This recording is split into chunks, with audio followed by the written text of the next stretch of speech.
Hey there, I'm Erica from Hughes and Strong Consulting. We specialize in documenting and streamlining bookkeeping workflows within Keeper. So we just created a free community template to give you some ideas on how you can create a task to process Keeper receipts and make sure that doesn't get forgotten in all of the other things that we're doing. So in this video, I'm going to walk you through how to get access to that free template and how to use it and customize it. Okay, so to make sure we cover everything, I want to break this down into a couple of different parts. So first, let's walk through how to actually get it from the free community library into your own. Then how can we customize? Where can we go from here to make sure it's fine-tuned and ready to go? And then once we're ready, how do we actually get that template, those tasks, into our clients? So first and foremost, we're going to need to know where to find the community template library. So let's start there. So if we go into Keeper, we log in, we land on the beautiful client list that has all of our clients listed out, that big bird's eye view page. If we go up here along that top bar, we're going to find templates. That's going to open up our template manager. And then at the very bottom, we're going to find this button called Browse Community. So that is the magic spot to find any free template that other users have updated. We're going to list our direct link underneath this video in the description so that you can go straight there, but you can also go to Browse Community and search. Either will get you there. But once you've found that template that you want to try out, go ahead and click on it to open it up. And then find this little purple button called Copy to Firm. That's going to pull it into your own template library. So that is our magic button there.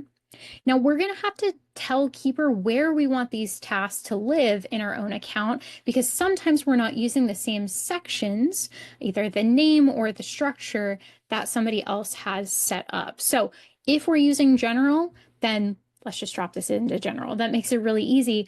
But if you're using a separate section for tasks like document management, receipt management, things like that, or maybe you have it broken down into weekly, bi-weekly, monthly, then whichever you're using, let's go ahead and select what section you want that to drop into. So this is not permanent. Don't get yourself worked up about, oh my gosh, I'm not exactly sure where I want this to live, or if I want to create a new section.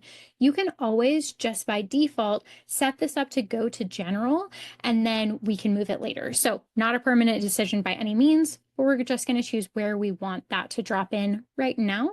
And then once we've selected this, then we'll confirm it by hitting add to template. Now from here, you have a lot of options to customize this. You can absolutely use it as is, drop it in, not change a single thing. That's the way that we created this, but that doesn't mean that you can't make it your own. So this that I have on screen is the base template and what you're going to find in when you open up that community template. So checklist here, pretty basic. We can customize it. So I'm going to go into a couple of examples of how you may want to tweak it. Like I said, you can always come back to it and change it later, or just leave it as is and play around with that first. So a lot of times I will see firms include best practices on a task like this, right? Because there's a lot of rules with like, what do we do after we match the receipt? Do we file it in its own folder? Do we have to rename it? So if you want to include best practices like that when it comes to how to organize these documents after we have processed them, then absolutely we can add that underneath. If we want to use vendor rules within Keeper receipts, we can also add instructions on how to create those so that our team always follows the same process, or we remember if it's getting a little bit fuzzy. So you can absolutely add some instructions or best practices on when to add vendor rules. And then you can also add videos or links. So if you have created a video specifically on how to process receipts to give a bit of a visual along with this checklist, drop it in, might as well, right? If not, then we can also include resources that are already out there, like help articles or the overview video that they have on YouTube for Keeper. So lots of different options here. We can always add supporting resources, best practices, or when to use vendor rules. Now, whenever we've gotten this customized to a point that we're happy with right now, it doesn't have to be perfect. We got to shake off some of that perfectionism, right? But whenever we have it workable and functional, then we're going to go apply this to our clients. So at the very top of the template, we're going to find, again, this kind of like purple blue colored button called Apply to Clients. Now we can select any clients that we want from our client list here. So it's going to show up with every client that we have in Keeper. And we can choose one, we can choose a couple, or we can go along this top bar, hit that checkbox, and select all on the page. So if all of your clients are using Keeper receipts, easily drop them into all so you don't have to go down the line and do it individually. Now from here, we are not quite done when we apply it to clients. This is one of the things that we try to stress the most is if we just drop it in without adding a due date or an assignee, that task might get lost. Let's be real. So it will still show up on the client page. If you open up that client page, you open up the general section, it's going to be there, even if it doesn't have a due date or an assignee. But if you're using your task list to ask Keeper, hey, what do I have due this week or due today? It's not going to pop up there. So we want to make sure that once we get it into the clients, then we go through and add our due dates. If that's just a one-time, we just select this Friday, check for receipts. Awesome, we're good. Then once we check that task off, it'll complete itself and be done. But if we want it to happen weekly, every week or every 2 weeks or once a month or whatever, let's go ahead and set that repeat, that recurrence frequency so that it doesn't just disappear after the first time we check it off. So double check your due dates and then make sure you have an assigned user so that everybody on your team is clear with who is responsible for processing these receipts. So quick little disclaimer, don't just stop after you apply it to the client. Make sure that that's actually going to show up and be the correct due date and assignee for this client individually. Now with that, that's a little bit of a theoretical walkthrough. Let's walk through a live demo so I can show you exactly what those clicks are going to look like, how to update your template, and how to use it. All right, so once you grab this template from the community library, it's in your library, then you'll be able to manipulate it in whatever way you want. If you want to change the name, go for it. We like using emojis. Not everybody does. So feel free to update this however you want to. It's yours now. You're not going to hurt our feelings. Now we can also change and update the user here if it's going to be the same across the board or most of the time.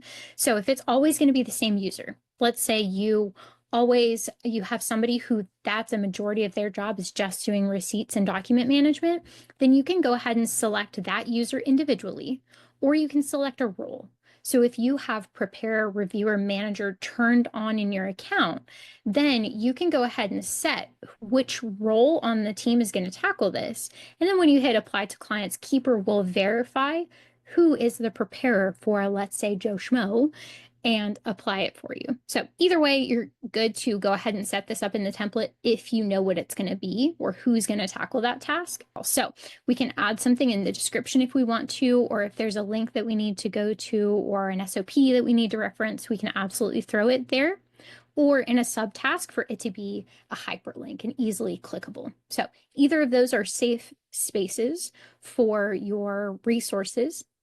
If you want to add a best practices, like I showed for that vendor rule, we can add another checklist and either add subtasks, or one thing that Jody and I like to do is just use this. So we're technically using the header here, but it kind of gives us an area to write notes in without adding checklist items if it's not really an action that you need to take or check off, but it's more informational. So we can go ahead and do something like this where we add those vendor rules and write to our little heart's content, okay? And if we decide we don't want to do that, we can delete the checklist altogether. We can edit anything that's already in here. So if you want to add extra pieces, you absolutely can. If you don't like some of these, you can delete them, or you can rearrange anything by holding these little dots over to the side. And then the way that I added that resources section below was I created a checklist. I called this resources. And then here, like I was talking about, hyperlinks will show up in these subtasks. So maybe this is where you put vendor rules, help article, help has a P, and then your link here. Cool. So play with this as much as you would like to. When you're ready, you can go ahead and hit Apply to Clients. And then from here, like I showed earlier, you can select one, you can select a couple, or you can go up to this top bar and select all on the page, hit Apply. And then once it is inside of those clients, that's when you can go into that client page and update that as you need to. If there's client specific looms or if there's a couple of things that you need to note specifically for this client, you absolutely can. So that was a pretty quick walkthrough of how to actually get access to that template, update it, and use it within your clients. But if you have questions or if you're getting stuck on something, or you just want somebody to bounce ideas off of, you can absolutely join our free monthly Keeper Q&A, where we just hop on a session on Zoom and we can screen share, we can brainstorm with you, we can verify before you click and apply it to clients if you're nervous about that. So definitely check out that session if you want to come live and ask any questions that are coming up. And if you enjoyed this sort of resource and you want more free community templates, or you want to check out other PDFs that we have about setting up your client portal and things like that, you can absolutely go to our Keeper freebies page. That's just hughesandstrong.com/keeper. But with that, I think that's all I have for this video, so I won't keep you any longer. But thanks for spending a couple of minutes with me, and I hope you have a lovely rest of your day.